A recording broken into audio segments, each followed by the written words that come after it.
You are listening to the Better Two podcast with DM Needham.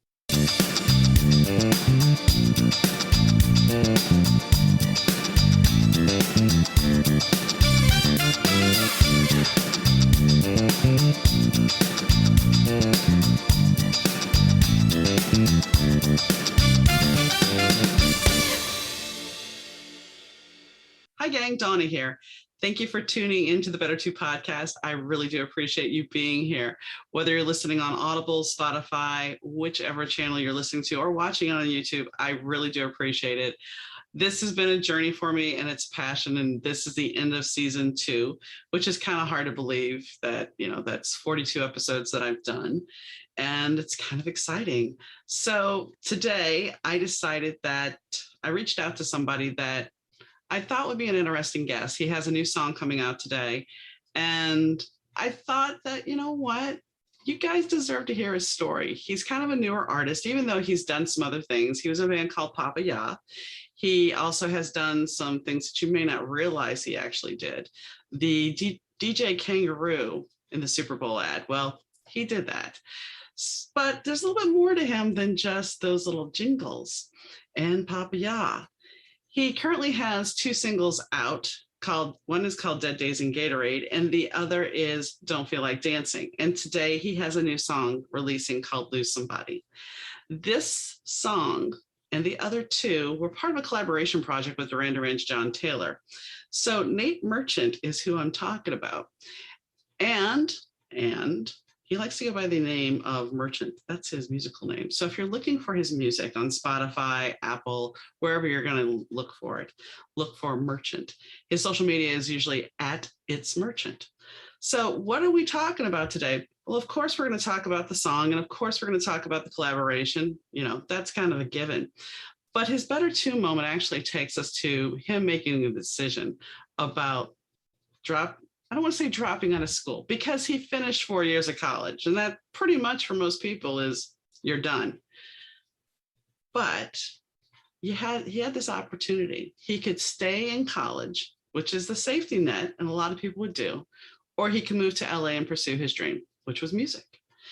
And his journey of music is one that has been lifelong. So what do you do? What do you do? Well, obviously, we know what the Better Two answer is going to be, because he's got 3 songs out, 2 that have been out previously and 1 that's new. And he's got more music coming. So you know the answer. But do you know the story? That's the thing. We don't only talk about music. We talk about life, as always, on this podcast. And we just had a lot of fun. I mean, we got into some different subjects, different topics. We talked about Z Nation, which his dad does. We talk about Strange Frequency, which is another project that his dad does. We talk about him dabbling in acting, and he actually was going to do some acting until the pandemic. That's a really good thing. Everybody's like, I was going to do this, but then the pandemic. So anyway, I digress. You can hear all this in the podcast. If you really like the show, please tell your friends, or go to Apple and give us a review, or YouTube and leave a comment. I'm most definitely will respond. I appreciate you guys. I really, really do. And I hope you enjoyed this episode as much as I did taping it. We had, like I said, it ended up being about an hour and a half conversation, and it was a lot of fun. And hopefully one day I can have him back. So tune in, guys. I hope you enjoy it. Hi, Nate. How are you doing? Hello, Donna. I'm doing quite well. How are you? I'm doing pretty good. I really do like your lighting effect. It's very 80s and it's very peaceful and it's very nice. Yeah, I feel like I should get a Virgin Airlines sponsorship or something. Yeah, maybe. I mean, sponsorships are always good too. Yeah, there we go. We're on to something. This is true. So I know what we talked about. We actually had a little call yesterday. So I know we talked about a certain topic, but I want to go back to you growing up in Oregon. So basically it's rainy there all the time, right? So you didn't get to do a lot of outdoor activities necessarily. It's funny because I was actually just visiting just a couple weeks ago, and the summers in Oregon are among any place I've been, like among the most beautiful places in the world, I think. And it's sunny and it's the perfect temperature, and you can go to the lake, you can go to the river, you can go hiking, you can do so many different things. And that is very short lived. There's probably 2 to 3 months out of the year that are like that. And the other months out of the year are 40 degrees, sideways rain, dark clouds, dark at 4 p.m., pretty miserable. It's funny though, because you grow up in one place and you don't, you get to a certain age, you realize, oh, not everywhere is like where I grew up, so it's funny to come to California and it's, sunny, 360 days out of the year and a whole different vibe. So it's been interesting. I got to go to Portland once, and it was actually to see James Angel perform. Okay. My friend worked for the airlines at the time, and she's like, hey, let's go. So we did, and your friend, Mr. Taylor, was there performing, playing bass. So we went there, and the first day we were there, it was a gorgeous day. And the next day it rained, and it was just insane. Yeah. It'll turn on you real quick. Yeah. Well, New Orleans is like that too. I mean, New Orleans, that's where I grew up. It'll be fine, perfectly fine. And then all of a sudden, here comes a downpour. And you think, okay, it's going to be a little relief from the heat. But no, now it's just humid as anything. Yeah. So that's I haven't spent much time in the South, but I went to Florida. We had like a family vacation, went to Disney World one time, and it was that same feeling. It's like, oh, it's so hot and muggy, and then the rain comes. It's like, all right, well, now it's worse. Exactly. A little bit of that. So from looking at your dad's background, because your dad was a disc jockey at one point, correct? Yeah, on Kink in Portland. So Kink FM. This kind of, I would say, he kind of fostered your music career. I mean, I know that you took piano lessons at what, age 8? Yeah, I would say, both my parents definitely influenced me in that way. I think my mom is a piano player. She grew up playing piano and taking lessons and stuff like that. And there was a piano at my grandma's house that we would play. And then, I sort of took a liking to it. And then she ended up being like, oh, well, I don't use it, so she gave it to us. So we had to have it at our house. So I had a piano around growing up, and that was because of my mom. And my mom loves music. She, she'll turn on music in the morning, and she's a big runner, and she listens to music and makes playlists and will show me different songs and stuff like that. And then, same thing with my dad. He's a huge music fan, big music lover, and I would say he's a hobbyist in terms of his instrumental capabilities. But there was one day where my dad came home and he was like, I bought some guitars. And so he just had like an acoustic guitar and an electric guitar. And he was like, all right, let's do it. And so he was getting into it. He bought an amp and stuff. And it was funny. I picked up the guitar immediately, and it was a right-handed guitar, and I'm left-handed. And so I picked it up to strum this way. And then he immediately went, oh, shoot, he's not gonna be able to use this. So I actually learned guitar right-handed, even though I'm left-handed, because that was just what was around. But no, I think both of my parents were very, had a big influence on me in terms of having that around in the environment. They didn't like make me do anything, but it was like, that was definitely available to me if I wanted it to. Nice. I see that you got your first electronic drum kit at 11. I guess the good thing about an electronic drum kit coming from a parent's standpoint is you can plug headphones into it. Right. And then you just get this annoying, wood stick on plastic sound, which is, probably more livable than actual drums. But it was a fantastic birthday that year. I was really looking forward to getting some drums and got the electronic drum set. And I remember I just played for hours in a row, and that became my obsession. I was the type of person growing up where I bounced around to a lot of different things. I'd have a bunch of different little hobbies and stuff, and some of them would stick and some of them wouldn't. But I think what was cool about, getting into music is that I could switch and I would still be under the umbrella of, I do music, so I could get into guitar for a few years, and then that doesn't quite interest me as much as it used to. Let me play some drums, so I could bounce around, and like that would, satiate that need to be doing something different and new and exciting. And I was still, without knowing it, kind of progressing toward the same goal in the end. So when you get the drum kit, I mean, you obviously wanted the drum kit. Did you sit there and think, okay, I want to be a drummer like, was there somebody you idolized about being a drum player? Probably Neil Peart. I think I was really into Rush at the time. But my capabilities were not anywhere in the realm of being able to do anything like that. I would just put songs on. The cool thing about the electronic drum set is I would have a pair of the Apple earbuds that I would put in my ears, and then I would put the headphones on top of that that would have the drum kit sound. So I would have 2 pairs of headphones on, and then I would be, I'm sure there was a better way to do it, but when I was, 10 or whatever, I was just like, oh, this is what I'm doing, so I had the 2 pairs of headphones on, and you try to drum along to stuff. And I'm sure there was some Tom Petty in there. I'm sure there was some Rush in there. I'm sure there's some Led Zeppelin in there in terms of stuff I was trying to drum along to. But in a way, you were already kind of starting to, I don't want to say produce, but having the 2 different sounds to keep up with, you could see how music worked. Definitely. And I think the producer part of me came a little later, because we were always like, we had like Apple products. That was our allegiance. And so we'd always have the family computer that would have GarageBand on it. And so that was kind of my introduction to being like, what if I take this drum loop and this guitar, what do those sound like together? And what if I sing over that, like different stuff like that. That was cool. There was also a video game. It was called like MTV Music Generator or something like that. And it was on PlayStation 2. And I would, you play it with the PlayStation controller, but you're like, it had like a sequencer, and you're taking different loops and sound effects and musical ideas and putting them together. But it was a video game. And that was exciting to me as a kid of like, oh, I'm still playing video games, but I didn't realize I was like making music basically, not creating anything, but putting loops together and whatever. And that's still the foundation of what I do now. It's, I'm usually the one making the loop, but then you're still putting pieces together and solving that puzzle and figuring out what things can go together and things like that, which was definitely, looking back now, I'm like, oh, that was probably where that curiosity was sparked originally. Isn't it kind of crazy though, to think that a video game inspired you like that, and now you're still doing that?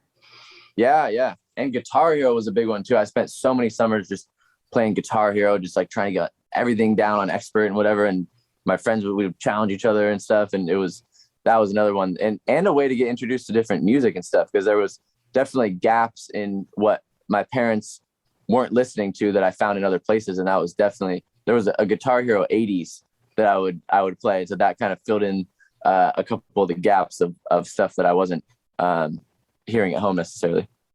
So I want to go to when you were taking guitar lessons, you had a neighbor. And I mean, it wasn't just any neighbor, that kind of became your mentor, wasn't it? For songwriting. Right. Yeah, he was in music school at the time. He was at Berkeley. And yeah, he would like come home for the summers and was a family friend and stuff. And so I was like getting into guitar, and my dad had bought me like a mini Fender Strat that was like a 3/4 size or something. It was like this red Stratocaster. And I would play that. And and so, our friend Sam would come over, and he was, 10 years older than me at that point. Well, at every point. And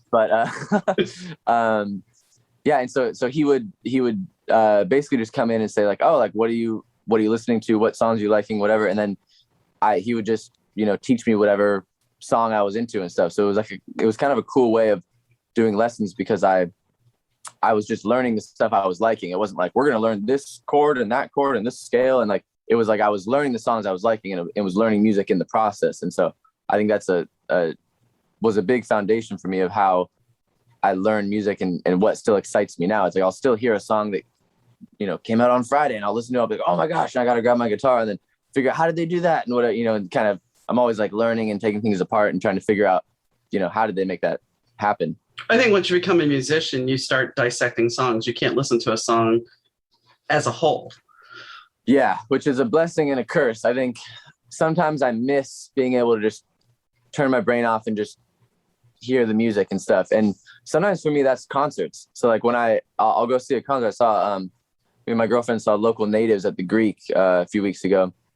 And I was really into them in high school. And then I kind of, hadn't been catching up with them and stuff, or keeping up rather.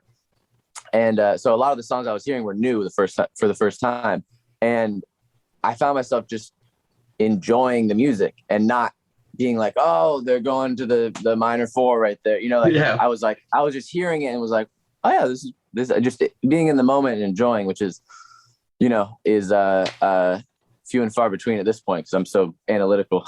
Well, part of it might be also because, we have been away from live music for so long too. So now it's just a feast for your ears, Right. Yeah. So you ended up, by this point, you're really immersed in the music. So you decide you're going to go to college, and you went to University of Oregon. Yeah. And you studied music, correct? I did. Yeah. the funny thing is I didn't get into the music school until I was a sophomore. I applied 3 times and didn't get in.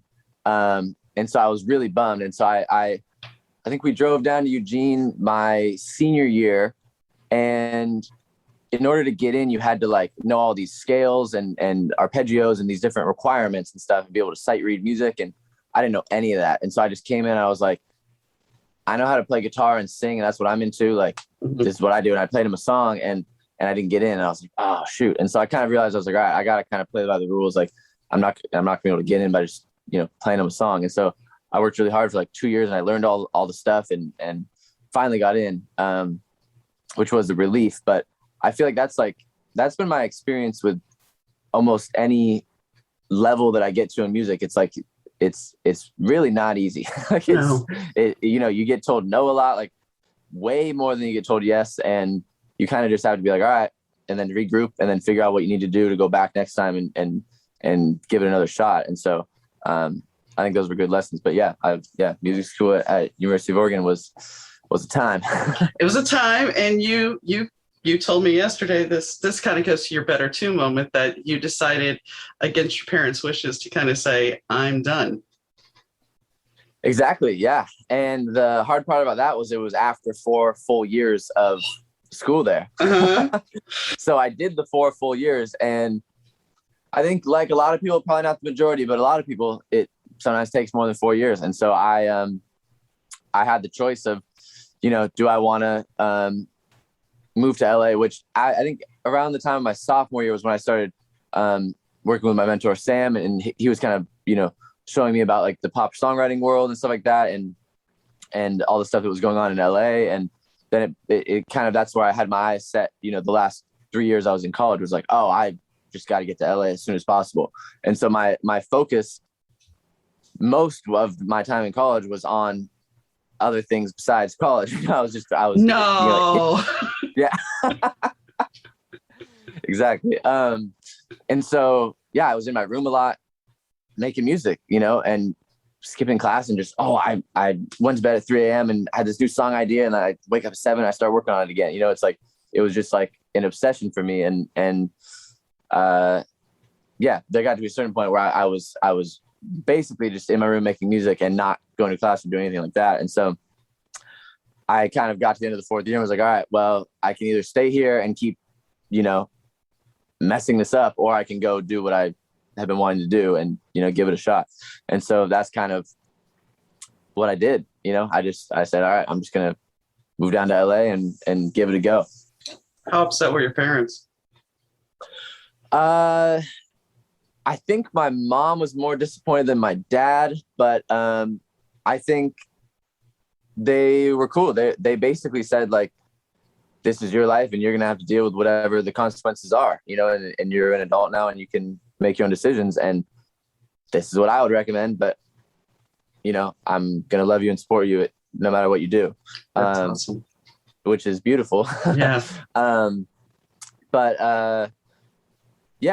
think my parents have always supported me. And I think I've always been someone who's kind of gone against the grain of things and not done everything the normal way and not followed all the rules probably. And I think, I'm someone who's kind of had to maybe at times learn things the hard way and just go find out, and so I think that's plays into this as well. But I also think when you're pursuing music, you can't really have like a backup plan. You can't be like, oh, if it doesn't work out, I'll just do this and do this other safe option, because then it's like, you're not going to be able to give it everything that you need to succeed, which is what it takes. It's such a incredibly difficult profession choice. Yeah.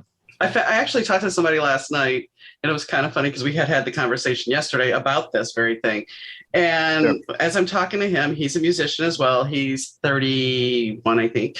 And he's telling me how he had the opportunity after high school. His friends are like, hey, we're in LA. Come out to LA. You can do your music out in LA. And then he's like, I sat there and he's like, I was sort of seeing someone at the time and I let fear get me. So you should commend yourself, because I know there's a lot of people that fear will block them from taking that next step. So you should be very, applaud yourself for taking that step and taking that risk.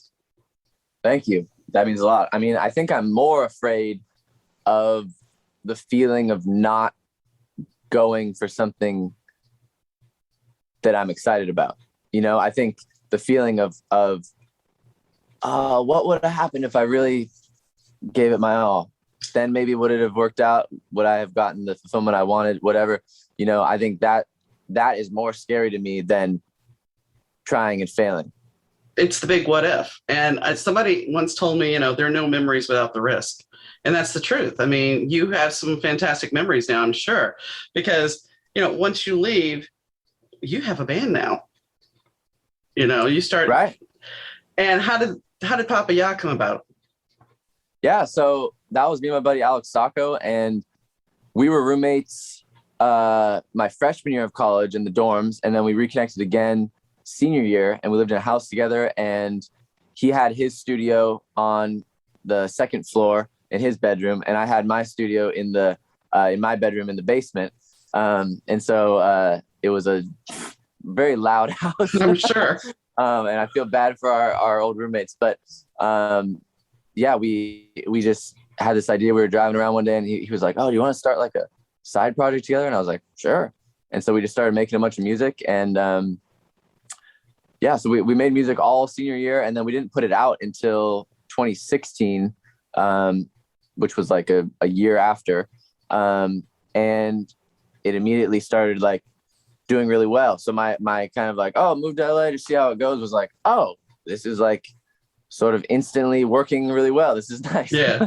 And yeah, so we had, our first songs that were coming out were going viral on Spotify, and we pretty immediately got on a big tour with an artist named Max, and had a lot of fun. And then, our issue was that we couldn't get enough music finished to release and keep the momentum going. So our initial 3 songs that we made were pretty much done the year before, and then we put them out, and it was like, oh, we haven't made enough music to, make this a real thing and stuff. And so the momentum kind of died out, and then we, our interest started to go in different directions, and then we decided to call it quits at the end of 2019. But I think that was a fun experience for me, and I think I learned a ton. And I think sometimes when things come easy, you don't realize how lucky of a situation that was, or like trying to that doesn't happen to everybody. Like your first songs come out and start like blowing, you're like, oh, what was that? How'd that happen? Yeah. And I mean, the thing is, having somebody to do it with at the time, while it's great and you have that support system, if you go to creative differences, then it becomes a little awkward for you, because then where do you go next? Sure, definitely. And I think my biggest thing and what I'm excited about with my solo project is that I feel like I'm telling the truth, and I'm being honest, and I'm presenting myself in like a genuine, authentic way. And the music sounds like the music that I love, that I want to make. And the lyrics are about things about my life, or about the stories of my friends, and, real things that have happened. And I think that's a really exciting step for me. And it feels purposeful, which is exciting. Well, that's one thing I was going to say. Sometimes when we have music, especially dance music, because I know some of your songs are upbeat, and they, one has the nighttime feel, and the other one is kind of dancey. Even though you say I don't feel like dancing, there's still meaning in that song. And I look at some of the groups in the 80s. One that comes to mind is the. I'm not sure if you're familiar with them or not, but they had some dance tracks, and they had a song that they did with Sinead O'Connor. But if you actually listen to some of their songs, there's some political meanings and some universal meanings in there. But you wouldn't, if you're just listening to it as a dance track, you're not thinking about what the lyric is. Right. It's a little disguised, and I think that's something that's been fun to incorporate in my music is I mean, I don't feel like dancing is a good example, where it's, it's a song where it's about a breakup and dealing with that heartbreak and how are you going to handle this. And it's a super upbeat, fast, exciting song that makes you want to dance. So that was kind of like an interesting juxtaposition, and like reeling someone in with like, I feel like there's just so many sad songs that sound sad. Yeah. You know, and you kind of know what you're going to get, and you're like, okay, I get it. There's some slow piano chords and you're talking about your heart breaks. All right, that's cool. And so I think what's been exciting for me is to like, how do you like, I have those feelings. I feel sad. I feel emotional a lot, whatever. And it's like, how do you wrap that up in something that's like, okay, I also like to dance. I also like to, you know, be excited and jump around and whatever, and listen to music that's exciting, you know? So it's, how do you kind of bring those worlds together and marry those two opposites sort of? Well, and when you think about life in general, you know, a lot of the times in public, we put on that smiling face, we put on that joy, even though internally we have other stuff going on. So when you have a song that you can share with the world and everybody in that moment is dancing and happy, but maybe later on they're actually just listening to it, and then they can find the other meaning, and maybe it hits them and goes, oh, wow, yeah, I know that. I understand that feeling. That says that the music is well-rounded. Because it not only is the dance pop stuff, it's something that can resonate with them in their heart. Yeah.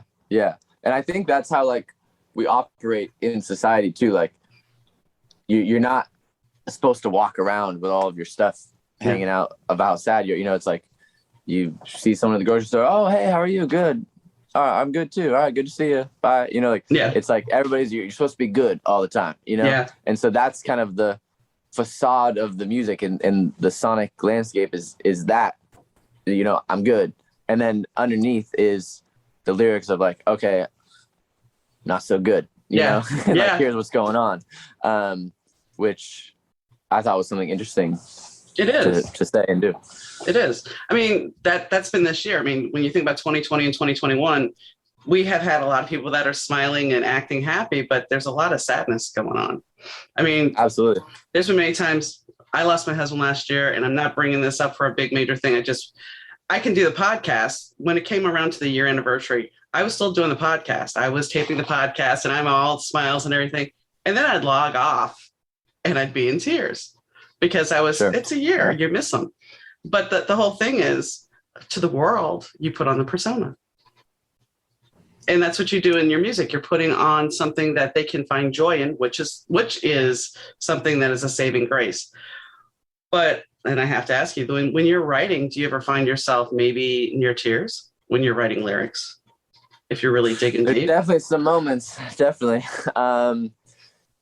Yeah, I think when I'm in the moment of making something, I'm very focused, you know, so I'm very intense and stuff. And then I think those emotional moments come when you listen back to what you did and you hear the way the melody fits over the chords with the lyric that you've spent 8 hours trying to figure out, and it means the thing that you wanted it to mean. And it's like, it comes together and you're like, oh shoot. And I think that's like, of anything of like a standard that you're trying to get to, it's like the Beatles, like Yesterday, it's like, oh, the song, like the melody says the same thing the lyrics are saying, and it fits so beautifully together over the chords, and the tone of the voice is right. And it's like, everything just like is like, whoa, you know, and you get that moment. And it's like, that's one of the hardest things for me is like you have this feeling that you can say, oh, the song's going to be about this. And you have this emotional moment in your life and that you want to talk about. And, you know, 1,000 times before I've tried to put that into the song, and then you listen to the song back and it doesn't say the same thing that you were feeling. It says something different and you're like, shoot. So it's like, I feel like songwriting is like, the better you get, you're getting closer and closer and closer to like translating, like, okay, when someone who doesn't know what I just felt, listen to this song, do they feel that same thing? You know, and that's the peak goal. Yeah. Being a writer is the same way. I mean, I can sit here and say, okay, I want the scene to go this way, but it's not necessarily going to go this way. Sometimes it'll go off on wherever it wants. But for me, like you, it's like, I want people to feel when they're reading, I want to connect with them emotionally. And that's the same thing with music. You want to connect with them. And when you have that perfect song, you have that perfect marriage. But then I have to ask you, you know, because for an author, when their book is about to come out, it's like having a baby. That is your baby. That song is your baby. Yeah. My book is my baby. How nerve-wracking was it when you released Dead Days in Gatorade? I mean, were you leading up to that? Were you like just holding your breath, dare I say? It wasn't, no. It was really exciting. I think I'm able to detach myself from like if I were to put out the song and then the next day I listen to it, I go, oh, why didn't I change this, whatever, it's like that would make me pretty miserable. So I think I'm able to like detach myself from like, you know what, this was the art that I made at this point when these were my capabilities and that's what I did. And then when it comes out, it's like, well, that's that, stamp in time of what that was, and so I try to not like, get too wrapped up in that kind of stuff. But it was extremely exciting. It was the beginning of an era for me and of putting myself out to the world. And that was, a really exciting step to take. So what made you come up with the title? Dead Days and Gatorade. That's so funny. So, yeah, I had the first 2 lines of that chorus I wrote like 2 years ago. So I had maybe I've had enough of the pills and the Chardonnay and the girls I don't even know. I've had enough. Mm-hmm. And then I didn't have anything else after that. And I was like, all right, like that's pretty weird. Like I'm just gonna like, that's like kind of like almost like too personal or embarrassing. So I'm like, I'm just gonna like put that away. Yeah. And so I was like, that's not gonna end up being a song. And then there was a moment where, me and John were working on stuff and we probably had, 10 songs we worked on before we got to Dead Days. And one of his thoughts was like, oh, let's like get a little more personal on the lyrics and stuff and just dive in that next layer of like, what is that underneath there? And so I kind of had been thinking about that week after he told me that. And I don't even know how I found it, but the voice memo was in my computer and it said like, I get all cocky with my title. It was like new hook idea, amazing, incredible, must fit. Yeah. I like tell myself all these to get myself pumped up. So I like listened to it. And I was hearing it. And I was like, oh, that's pretty cool. Okay, let's figure that out. And so I like put like new chords on it and stuff. And then, yeah, and then it just sort of like came out like the Dead Days and Gator. And it's like the meaning of it is like, like in college, we would like, you have a night out, late night out party and whatever.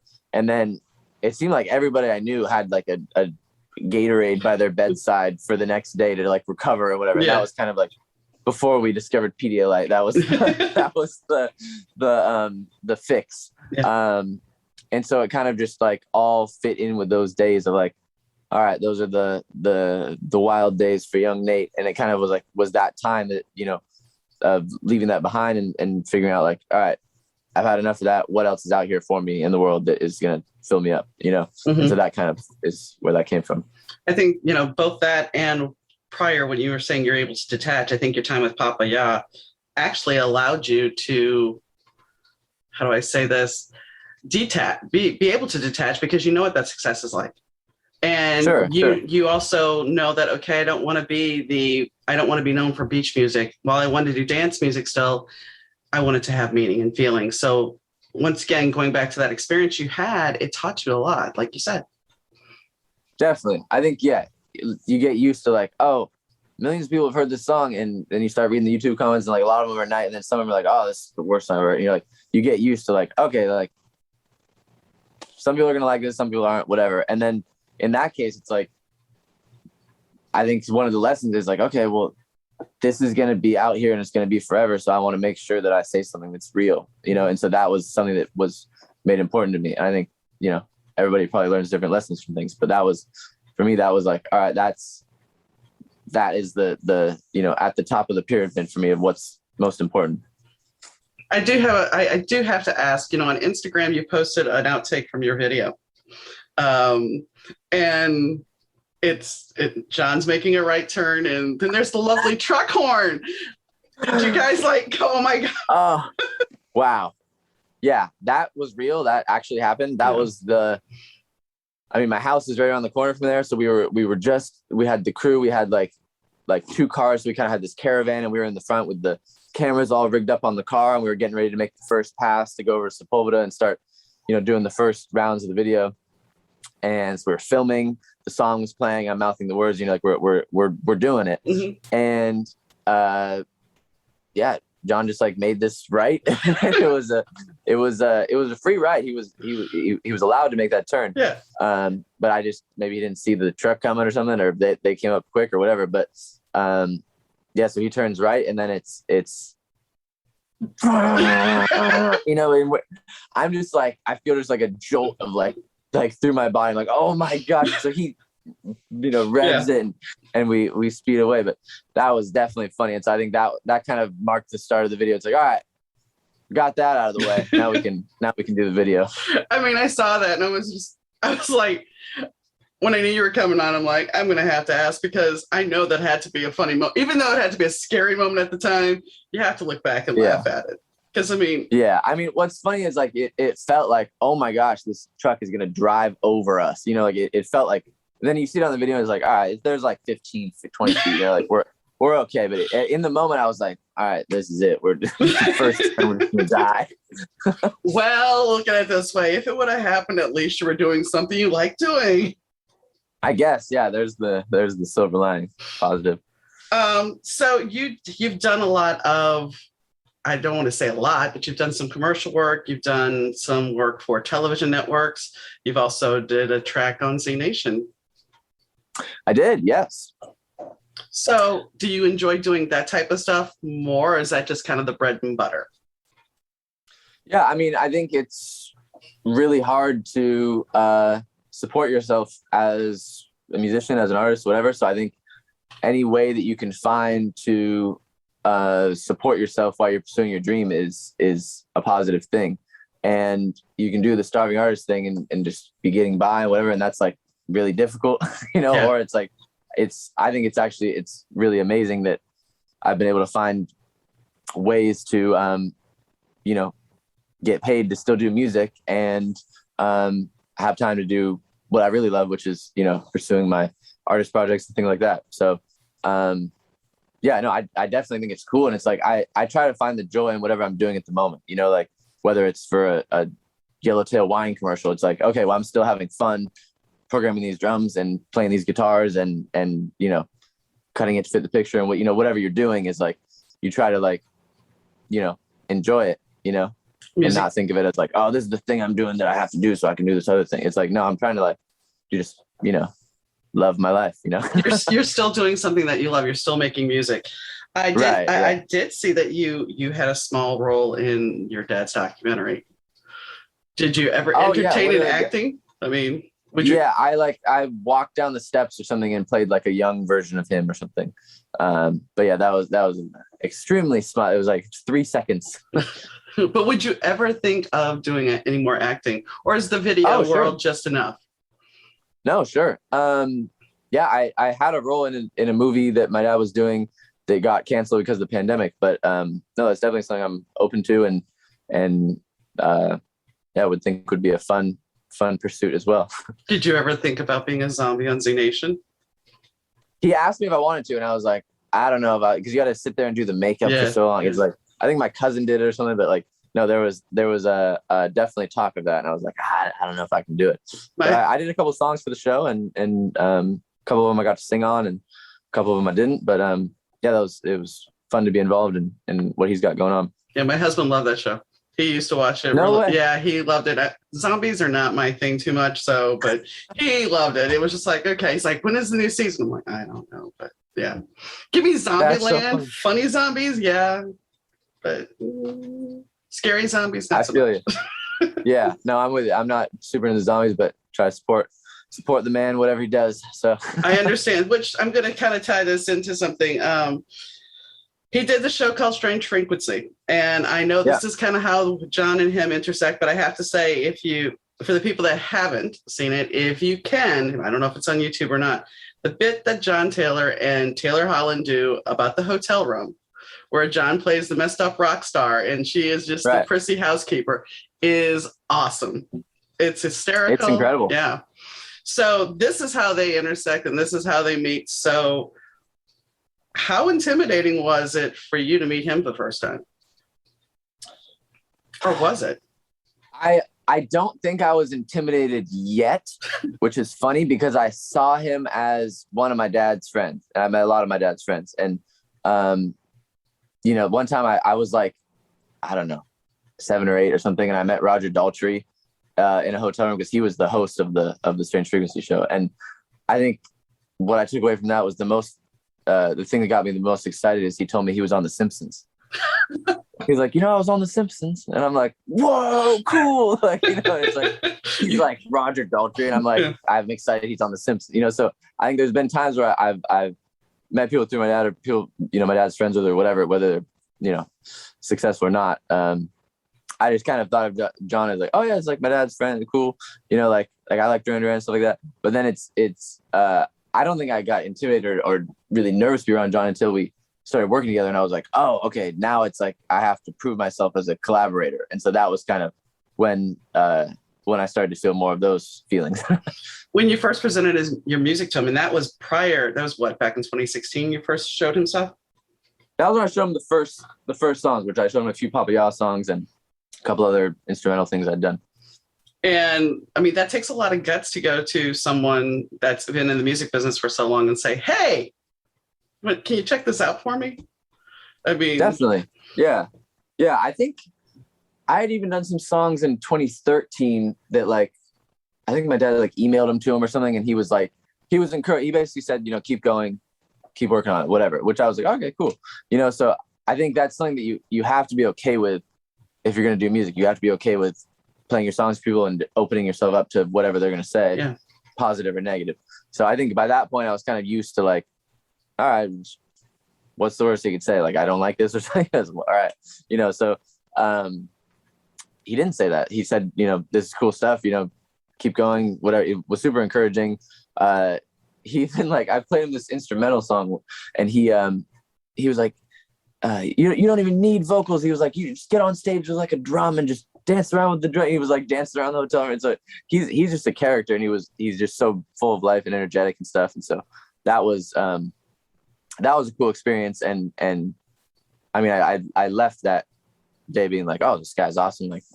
I would love to show him more stuff as we get it finished, So that's sort of what ended up happening, is that, we reconnected maybe once a year after that. And so, kind of got in a rhythm of when I had some amount of music that was finished and maybe worthy of a critique, I would, bring it to John and ask what he thought and, get his guidance and stuff like that. And so, when the pandemic rolled around, I'd been doing a ton of writing, was, locked in the house, sitting right here every day writing songs. And so I had a bunch of stuff, and, Papa Ya had ended probably, I don't know, 6 months, a little bit before that. And I kind of was actually kind of not wanting to do another artist project. I was like, oh, that's so much work. I don't know if I have it in me to do another pursuit like that. And so I was kind of in the mindset of, all right, I'm going to write a bunch of songs, and we're going to pitch them to other people, do that kind of game. And I think at some point, just the desire to do what I really want to do crept back in. And I was like, well, hey, these 5 or 6 songs, these sound pretty cool. This is a sound that, this is the music I like to listen to. And these stories are real stories about my life. And, my voice sounds like it fits on these songs. I'm like, all right, maybe there's something to these songs. And so I texted John, and we went back and forth trying to find a date and stuff. He went to the UK, came back, and then, he invited me over for lunch. And so I was like, okay, cool. And so I think this time I was nervous, because I remember I wrote a page of notes. I calm myself down in my journal. If I ever get anxious about something, I kind of journal and write down all my thoughts so it's out of my head, whatever. So I remember I did write a page of notes of things I wanted to say or whatever. I went over to his house, and we ate lunch outside, and we're chit chatting and stuff. And then he was like, all right, well, you want to play some music? And so we went into his basement. We started to play through the songs, and that was an experience I was very nervous for. I'm sure. these were ones I cared about. I don't think I'd showed anybody these songs except for the other, friends and stuff that I worked on them with. And Yeah, I think the more excited you are about something, the more nervous you are to show it to people, because you care. The more you care, the Yeah. more you open yourself up to that. And he wasn't really reacting, he was just kind of like sitting there like this, like he listens with his eyes closed, kind of like this. And the first song finished, which actually was Lose Somebody, which is will be out at the time of people hearing this podcast. And he goes, "Play it again." And I'm like, oh, okay. That's kind of push you just a little closer to the edge. Like, okay, is this a good thing he wants you to play it again, or is it a bad thing? Yeah. So that was definitely the feeling. And so I played it again, and he kind of looks at me and he's like, "This is great." And then we just dove into a bunch of notes, and he got really excited. He I think we listened to it like 3 or 4, maybe even 5 times through each song. I put in 5 songs, and he would say, "All right, no drums until after the first chorus on this one." And so that's how Lose Somebody. It starts out. There's no drums for the first half of the song, which is pretty unconventional. And so I think it was fun, but I just trusted him, and we just we went through these songs, and he helped shape them in different ways, and helped me finish. And then he ended up playing on a couple of them, and I think it was just that was the start of a very, very exciting, fun year for me working with John. Well, especially considering all things considered that, we were all kind of stuck still. We couldn't really go anywhere. Definitely. And he was on Reddit one day, and I had dropped him a line about if he was going to write another book. And he said he was thinking about writing another book about a musician that was stuck at home all the time for the first time in like 20 years because he couldn't go anywhere. But yeah. So the thing about music, especially when you are that passionate about it, when you finally hit that sweet spot, like those 6 songs, you are exposing yourself. You're exposing yourself with your heart, your soul. And if you admire somebody and you want to give them it to listen, it's got to be so nerve-wracking. So I understand the anxiety. I understand why you would write a page of notes trying to calm that anxiety down. And let me ask you this. So once he finally said he liked it, did you feel this sense of relief? Absolutely. Yeah. And then it was fun. And, and he hopped over on the piano. He was like, "What are the chords to the pre-chorus? Let's put that at the start." And, and we started going into all these different ideas and stuff. And then we were just having fun. And it was like, hanging out with your friend, making music, that was the feeling. And so, yeah, there was definitely a sense of relief. So where do you see, you have 3 more singles coming out and then an EP release besides You Lose Somebody? Yeah. So I think, we're going to get to 6 songs and call it an EP. Okay.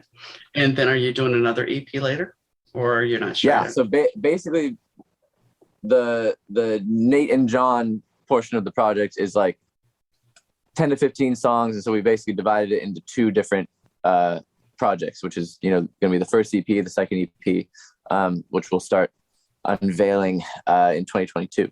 So yeah, that's sort of how we're going to present it. Are you hoping to remain an independent artist? Or are you looking forward to getting a record contract? I think that's something everybody looks forward to. I think it's hard to do stuff on your own. And any way that you can get support, whether it be through some connections or some amount of financing and stuff, any of that kind of stuff is stuff that makes it easier to go on the journey, Mm-hmm. So I think if the opportunity were to arise, that would definitely be something that would be exciting to look into. The one good thing about having John in your background, as a friend, now if that was presented, firstly, he can help you with your contract, at least give you the ins and outs of what you should be looking for. Secondly, I was going to say, as far as him helping you musically, I mean, the diversity in his background of all the music that he's played, all the different types, it does resonate with some of the stuff you've done. I can tell because, he's done instrumentals. He's done the rock thing with Power Station. So and he's also, of course, there's Duran. So there's this whole catalog that he can kind of guide you toward. Definitely. No, I think we found that we have a lot in common in terms of the type of music we like and stuff, but he ended up turning me on to a lot of different music that I wasn't fully, aware of. I think Billy Idol was one. I knew like the singles and stuff like that, of course. But he got me into like some of the deeper cuts. Oh, Blue Highway is an awesome song by Billy Idol. Yeah, he was turning me on to to be a lover. Oh yeah, on yeah. Look Back Smile. Yeah. Which was partially some of the inspiration behind Don't Feel Like Dancing, which that the tempo and that really fast drum beat and stuff. Yeah, no, I think it was amazing to just be in John's musical world and kind of absorb things like that. And I think, I mean, the cool thing about John is he's not just a, musician or a songwriter or whatever. He's like really been able to help me in terms of like, okay, what do I want to look like? What do I want my album covers to look like? What do I want my font to look like? How do I want to appear in a music video? What do I want my performances to look like? How will my band be composed? Like different things like that, where it's really the whole spectrum of how do you take this music we made and present it in the right way that is in line with, being like true to yourself and stuff, but also is the best way to present it. Which, that's been invaluable because I feel like I've put in my 10,000 hours on sitting in the room and writing songs and producing and drum sounds and all that kind of stuff. And I think I'm less experienced on the presenting it to the world part, which I think, has been amazing to learn from John in that area. Well, he's got enough, I would say he would have enough education in that department compared to some of the public relations people that are out there. Because while you can go to school to learn some of this stuff, there's a lot more to it if you have hands-on experience and you've walked that path. Absolutely. 100%. And I mean, that's sort of how I felt about my own college experience. It was like, I can sit here and learn about this stuff, but I think the most that I learned during that period was just making music and making bad songs and trying to figure out why they sound bad and then continuing to, go down that journey. And so same thing for any of that. It's like, you just got to do it. And so being able to be around someone who's done it and done it successfully for so many years, it's like, oh, that, what a cool experience. Well, and for you, if this is your passion, then you want to get with the right people to be able to not only motivate you, but level up your view of the world, dare I say. I know that doesn't make sense, Definitely. But it's not just everybody viewing you, but how you view the world. What do you see the future as? And if you have somebody that can guide you, then that's important. Absolutely. Totally agree. And the first thing, we talked about this yesterday, the couple of times that I've met John, he seems to come across as a very honest person. So if he can give you a tutorial in what to do, then that's mad respect for you and mad respect for him, because you have that good collaboration. I mean, it's amazing like how giving he is. Like the fact that he would even come to my house every week for a year and work on these songs with me. And he said in one of our Instagram lives, he was like, we could have probably stopped after like a month and been like, all right, cool, good luck, whatever. Yeah. And we just kept doing it, so it's like how generous of a guy, it's like that was really, really cool. And yeah, he's just there for me. It's like, oh, that's a good dude. Yeah. I mean, I mentioned to him once that I played bass, and he's like, the best thing you can do is play and sing. And it's like, all I did was say I played bass. I mean, and he was just on top of it, ready to talk to me about what I needed to do, which was awesome. Cool. Awesome. Yeah. So where do you see yourself? Do you see yourself going on the road with this into, Absolutely. Is it just going to be a club thing, or would you try to get on as a head or an opening act for somebody? Yeah. I mean, I'm open to any opportunities. I think that, the best part of making music is when you get to go play it for people. So that's kind of the most exciting part. And, I toured with my previous band and stuff and had that a taste of that experience where it's like, okay, this is really fun. This is the good part. And so I'm definitely eager to do that. I think, I think it's important to build like a foundation and get some music out and have some legs to stand on when you get to that point. But definitely some type of support tour is in the sights for next year. Is there another video coming out for Lose Somebody? Yes, but I don't have the official announcement yet. Did Nick Egan work on it again? We're doing another thing with Nick Egan. Yes. Okay. Yes. So it was fantastic, by the way. I mean, this is what I'm getting at. You're working with some big names. So for you as a young artist, and I know you're not a young artist, but for you as a younger artist, this has got to be a big deal for you. Super cool. Yeah, I mean, the best part about any of this is just like the friendships that you make. And I feel like me and Nick have this, beautiful friendship where he's, we'll be working on a project and then we won't see each other for a couple of weeks and then we'll get together and be like, I missed you, man. Cause when you're working on something, you're talking every day, getting on the phone, meeting up, whatever. And there's this, flow that you get in, and then you have the break, and then it's like, oh, it's like, I feel like I should be picking up the phone and calling you, cause it's us. So we have a nice rapport, and he's somebody who is, has been around amazing things, has done amazing things, and knows a ton, and is another guy who's super generous and willing to, sit with me and pass on that information and, steer me left or right and stuff like that. And is somebody that, I really admire and look to and am happy to call a friend. That's what I was going to say. When you can call the people that you admired your friends, that's a big deal. That's a really big deal. Yeah. Because one thing I will say, and this may not be the best thing, back a long, long time ago, I went and saw the Power Station in New Orleans. And after the show, the band was at a bar, and it was an outdoor bar. And I was across the street looking in a shop window. And there's a reason I'm going to say this. Okay. And all these girls were clamoring around, screaming at the band. They were screaming and everything. And I was looking in this chain link fence in this shop window, and the bodyguard screams, "They're people, not animals." And something about looking in that chain link window, like it was a cage, really made me think about how fame is. While I sit here and say you admire these people, I understand that they are just regular people with really awesome jobs. So that's why I say that. Because that moment at 17 years old, hearing that, it really put fame into a nice little box, that they're just people. You're just a person. And sure. Most people don't think of you guys that way. Once you hit a certain echelon of fame, and I know you're not quite there, but once you hit that echelon, people are like, oh my gosh, you're screaming at you. If I was sitting here screaming at you, how would you feel? I mean, there's got to be an exhilaration and a rush, but there's also got to be a moment of fear, because you don't know what that person wants from you.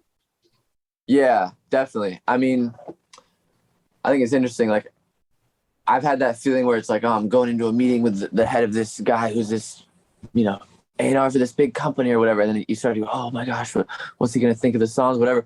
And it's like, I kind of brought up one of those concerns to John, and he was like, this guy, he's the same as you. He likes music and he does music for a living. And it's like, oh yeah, okay. It's like, I'm probably gonna have more in common with this person than I'm not, Yeah.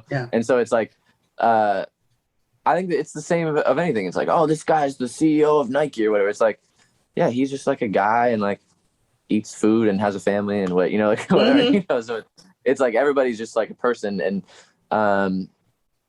yeah, I mean, I think the goal is just to be interested in people, and it's like, I feel like the best way to navigate life, and I feel like LA is weird because it's like, who do you know? Who are you friends with? Who did you last work with? Who, it's like all this, like this idea of, like clout and stuff like that. And it's like, it's just like not really what's important, it's like, what's really important is like, all right, like love your friends, be nice to people, I think that's the stuff that is really fulfilling at the end of the day. And it's easy, especially in a town like LA, to get caught up in like, oh, how many Instagram followers do I have, and who, Yeah. like, what are my credits, and what is my bio? Okay, I'll update my bio. You know, like it's like, that's not the real stuff. You know, that's not what matters.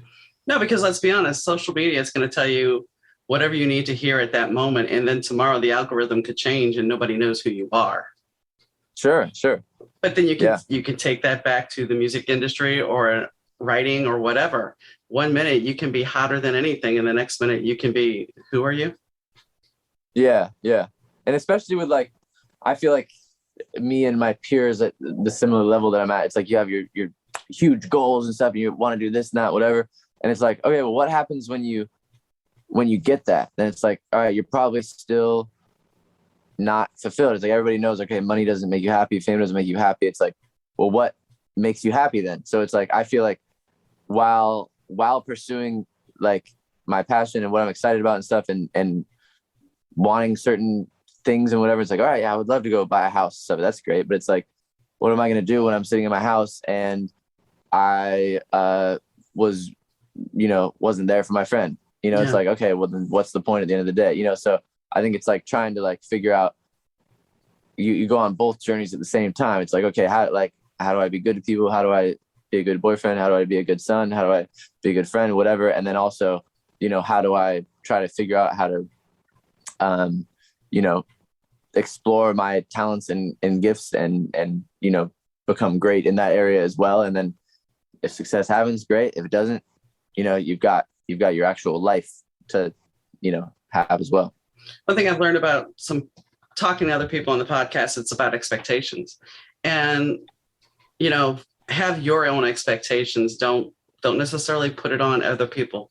Don't look at other people and say, okay, well, I expect them to be that way. You have to live up to your own expectations. Really, that's where your success and your happiness is going to be. And I'm not saying being selfish. I'm saying be there for your friends, be there for your family, but don't set something so high as a goal of, I'm going to sell 1 million records. Because what happens if you don't? If you're putting those too high of expectations on you, how are you going to feel at the end of the day? Are you just creating more stress for you? And then you can't enjoy life. You can't enjoy time with your friends. Yeah, especially this business, like you can't rely on any results. No. You know, all you can do is the part you can control. And so it's like, that's like been a big lesson. It's like, okay, you can, I want to have 1 billion streams. Cool. You know, that would be awesome. That would probably change my life. That would be great. You know, but it's like, I can't control that. I can, you know, put my heart into this music, and I can try my best on this music video to make a product we think is cool and that people are going to like, and, you know, whatever. But it's like, at the end of the day, you can't, once it's out there, it's like, you're not in control of what happens. So you just have to be at peace with like, I'm doing this because it makes me feel good. I express myself. This is what I love to do. And I enjoyed the process, and we'll see what happens, you know? And I feel like that's not always the place I am. I'm talking, you know, my highest hopes for how I would handle something, but that's what you want to feel. The best case scenario. Exactly. I have to ask, I mean, do you think this is why some people easily fall into the traps of, you know, you hear a lot about musicians with sobriety issues and stuff. And the reason why I'm bringing this up, I'm not saying you do, but do you think maybe the stress of trying to have that #1 record or have that, you know, that great tour and not living up to that expectations, do you think that's part of the reason why some musicians do fall into this trap? I don't know. I mean, that's a big, complicated question. I don't know. That's definitely probably a piece of it. The other piece, I think creative people in general probably have more the personality of, you know, reaching for something to get some certain feeling. I feel like that's part of it too. And I think like, I'm probably like addicted to music in some way. Like I love the way it feels when you write a song and you listen back at the end of the day, you're like, whoa, I made that. It's so exciting. I accomplished my goal of the day. Great. You know, like that's a you know, a certain type of experience. It's almost like spiritual or something. There's something very like magical about it. And yeah, if you're in the mode where you're like, what's the next thing that can make me feel like that right away? You know, then maybe you find something else. I mean, well, that's the whole stage high. When you leave stage, because I've been on stage a couple of times, when you leave that stage, you are so keyed up and amped up. What is going to replace that? You know, you can't go to sleep right away. And what is going to replace that? So you have to find a balance. So, and I have to ask, not being on the road, but because you're so creative as far as music, you know, is there a time at night when you wake up and it's like, you know, you may go to the bathroom or whatever, and all of a sudden your mind is like, oh, wait, here's a melody for you.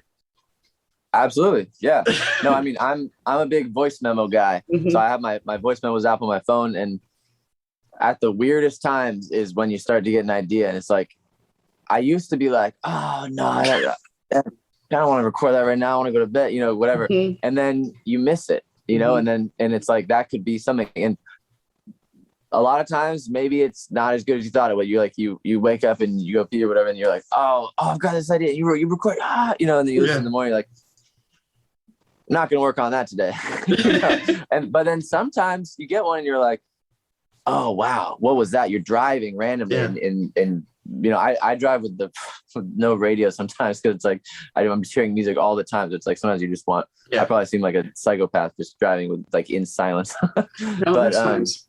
yeah, then sometimes you get thinking about something and you start singing something. And it's like, that's the coolest thing, is when you just have like, it's like, what even is this? Like, I'm just existing, and then all of a sudden there's a song that it's like, that's why I feel like you can't always take credit for stuff. It's like, I didn't sit here and be like, it's going to go like this, and then it's going to go like this. It's like, sometimes you're just sitting there and then it just, there's something playing in your head. It's like, what is that? Mm-hmm. You know, like, where did that come from? Which I think is a very curious question. My book, My Days with the Dark Muse, kind of played out like that, because I started writing it as this bass player in his journal, and it just morphed into a novel finally. But I would have, he's got drug issues, but I would have rehab centers, because it was a blog. I had rehab centers like liking the post and everything. And I'm like, so you guys think this is real? Okay, so let me just keep writing. And so I ended up turning it into a book, and it's got some twist in it, but yeah. But I mean, once again, people, because it's written from a guy's point of view. I am not a guy, but I've had guys read it and they're like, I can't believe a woman wrote it. So where did that come from? I wrote it, but did I have some other help, like your music, you know? Yeah. No, I think it's very funny. It's like, where do ideas come from, and how do they come, and why are some people more creative than other people? It's like, it's a interesting question. But creativity is wonderful, but it can also be a curse at times too. Sure. Yeah. I mean, there's times where if I don't write a song for like a week or something, I like am physically unwell. Like, I'm like, you know, it's like, there's something, I'm like, why am I in a terrible mood? And like, I'm mad all the time. It's like, oh, you didn't get the stuff out. Yeah. You know? So it's like, that's a funny thing too. And I think, it's just, you just got to do it. And it's exciting and it's fun. And the funny thing is, I grew up having like ADD and stuff like that too. So it's like, there's, I've always been someone who's like, it's hard to sit down and like do work, you know? And so, when music was more of like a hobby and stuff, like in high school, it's like, I would be doing homework and it's like, oh, I can't wait till I can play the guitar and mess around or whatever. And then when you start to have music be your job and stuff, and you're just, this is what you wake up and you just got to do it. You know, there's times where it's like, oh, this is, it's difficult to start and stuff, you know? And so I've had to like find different habits to get myself to do it, even though it's the thing that I love so much and I can't live without and whatever. But it's like, sometimes if I'm not disciplined with myself like that, and then I let it go 3 or 4 or 5 days where it's like, oh, I didn't do what I was supposed to do, then it's like, it just like boils up where it's like, I gotta go do this, you know? So I feel like a lot of creative people have that same issue though. It's like, well, if I'm meant to do this and I love this so much, why can't I sit down and do it? You know, why is there a struggle to making this if I love this so much? I get it. As a writer, I will have days where I want to write and it's not coming, and I want to write and it's not coming. I go to bed at night and I wake up and there's the idea and the characters are giving me ideas, and I'm like, I'm exhausted. I want to go back to sleep. So it's one of those things. And then when you sit down to write, it's like, why isn't this coming? So I completely get where you're coming from. And if I don't write like every 3 or 4 days, then I will, like you, I'll just start getting aggravated. And it's like my body, and my mind, I guess, needs to get the creative energy out, you know? Yeah, I get yeah. it. I get it. It's funny. It's like you can't like. I think when I was younger, I would like only write a song when I had an idea for a song, and it's like, well, then I'll probably write 5 songs a year or something. You know, it's like I need to write 100 songs a year. So it's like you have to like sit down and be like, okay, well, I don't have an idea yet. How do I get an idea? You know, so you have to do it when you don't want to do it. And I think that's like, the separation between like the hobby and the profession. It's like this is like the craft. It's like I have to sit there and do it even when I don't feel like it. And then sometimes that's when the best idea comes. Like, oh, I don't feel like doing this. I have no ideas. And then you start messing around and so it's like, oh, what's this? And then you follow that excitement and then you're off to the races. And that's the really the most fun part is when you have nothing and then you start to see that there's something. Yeah. Yeah. And then you follow it and it's like unraveling something and you're like, what is this? You know, it's like you're decoding it or something. That's an exciting moment. And I mean, if you keep writing, whether it be lyrics or a book, as long as you're writing, you're putting it out there, and it may be junk and you may not keep it, and that's fine, but you did it. So that's important. So, and that's something I've struggled with too, of like, because I have like really like crushingly high standards. And so it's like, it's difficult to, sometimes I'm critiquing myself so much that I can't even get the first word out, you know? And that's when I'm the least creative. When I'm in that anxious, like, is this any good? Is this going to suck? Am I wasting my time? Whatever. It's like, that's like the worst mindset to make anything from, in my experience. So when I can get myself to calm down and be like, you know what, I'm just going to make it and I'm going to decide later if it's any good. And sometimes I'll revise it enough to get to the point where it's like, oh, that's good. You know, I like that. You know, and then sometimes you wake up the next day and you go, oh, that sucked, but at least I got a bad one out and then maybe the good one will be coming next, you know? Mm-hmm. So big old journey. So you're at times you're your own worst critic. Definitely. I've always been that way, even not with music. Like in school, if I had to write like an essay, I didn't even understand the concept of a rough draft. Like I would write the paper and I would write the first sentence. And if it wasn't right, I would be going back to fix it. And I would do the second sentence and then the third. And then, you know, I couldn't move on until it was perfect. And then I get to the end of it and it's like, okay, I guess it's just like, it's done. But that was like a horrible, like suffering process of trying to get this out, you know? And then I'm kind of the same way with music, but I've gotten a little bit better about just like, all right, just get something out. And then at least if I know, oh, okay, I wrote this song about a breakup and this, that, and whatever, then it's like, if I don't like it, then I know at least the song's not that. So, you know, knowing what something isn't sometimes leads me to what it could be, you know, which is like, if you hadn't done the first version, then you would have never would have got the second version. So there's one quick question, Frog, that we'll talk about Loosen Body. Do you ever worry about imposter syndrome? I feel that every minute of the day. Yeah. And it's very heightened at times, especially when we're shooting the Dead Days of Gatorade music video. I'm sitting in the passenger seat. JT's driving. It's like, who am I? What is this? Yeah. You know what I mean? So it's like, I definitely feel that at times. And then you kind of tell yourself, I've been trying this for 10 years. I've been working so hard. You know, there's a reason this is happening. Just do your best, you know? And then that's kind of how you get through it. But I definitely feel that. I'm like, what am I doing? You know? But the thing that's a big thought. the thing though is you have to consider you're not being an imposter. And maybe I'm telling myself this too. You're not being an imposter, you're being you. And if you're true to you and you enjoy what you're doing, then that's the takeaway, because not everybody gets to enjoy what they're doing. Yeah. Yeah.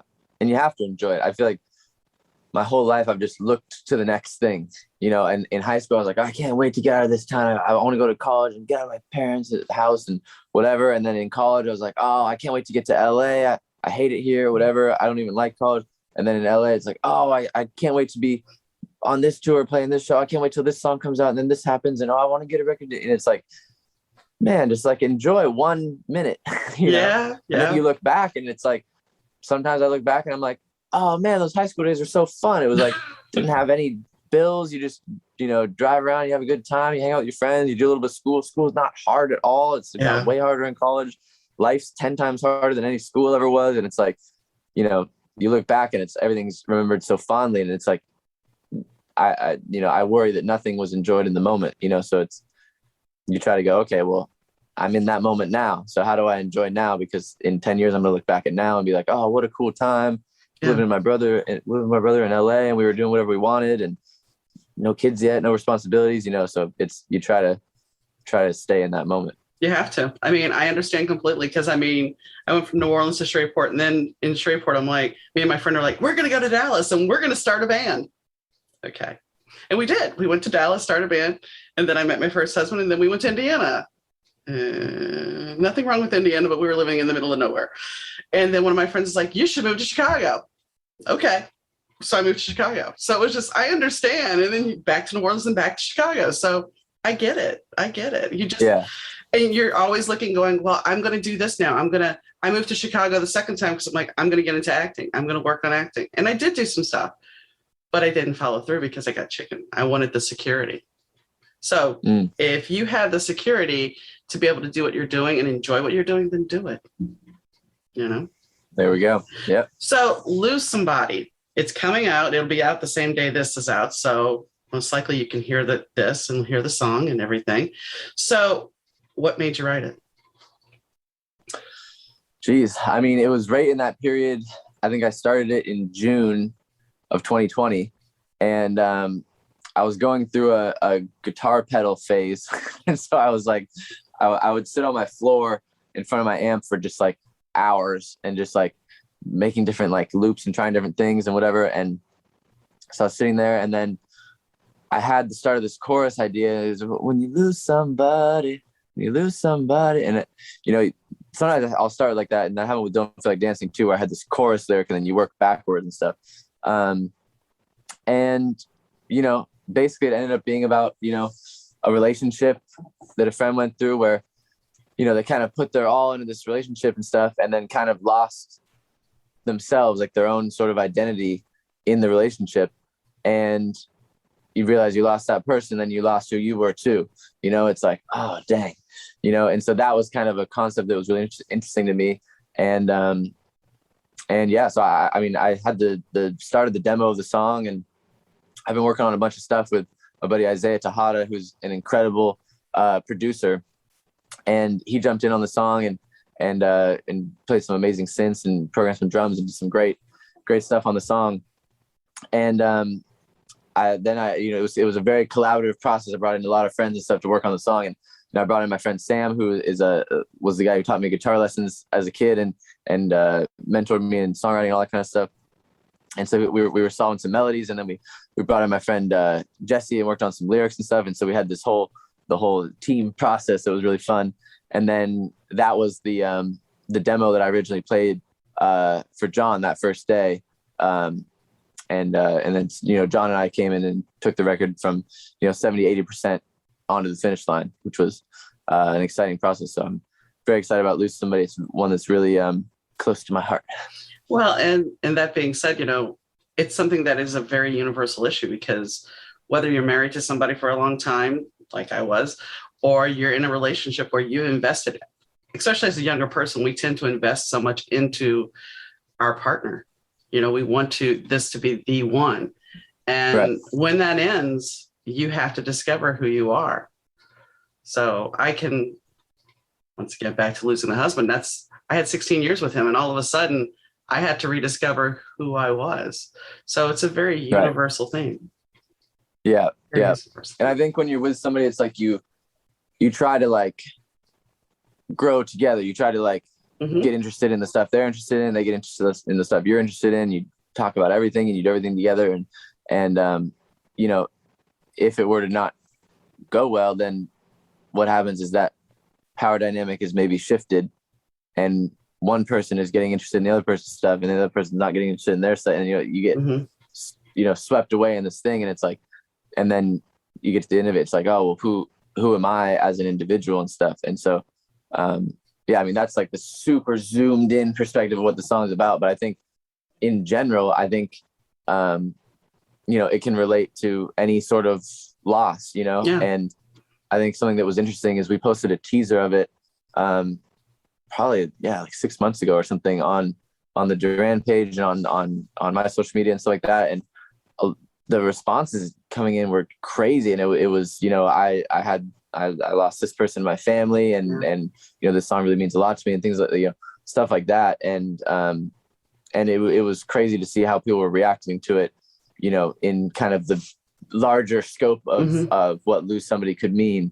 And that was really important to me. So, I mean, that's my hope for this song, aside from any streaming numbers or whatever, any of that kind of stuff. It's like, I just want people to hear it, and, you know, hopefully it resonates with somebody, because I feel like we've all lost somebody, and I think it's an important message.